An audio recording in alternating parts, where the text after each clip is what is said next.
Hi, my name is David. Today we're going to do a free CodeCamp tutorial on applied visual design. And we're going to learn about the text transform property in CSS. So the text transform property in CSS is used to change the appearance of a text. So you have your text, you write out your text in HTML or eventually in JavaScript, or however you write your text. You can add these CSS properties to transform to how you want. And these are some of the examples you want. So you can have it so it becomes all lowercase, all uppercase. You can capitalize the first letter of each word. Initial, the default value, inherit, none. And so these are some of the text transform values that you can change it to.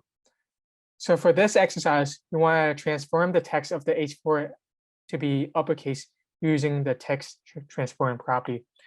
So we can see here that in the HTML, H4 alphabet is not all capitalized, but we can apply this text transform to make it all capitalized. So in the H4 here, here's the space. You can type text transform colon, and we want to uppercase it. So we just copy this. And as you can see, this becomes all capitalized and we didn't have to change this. And that's all. Thank you.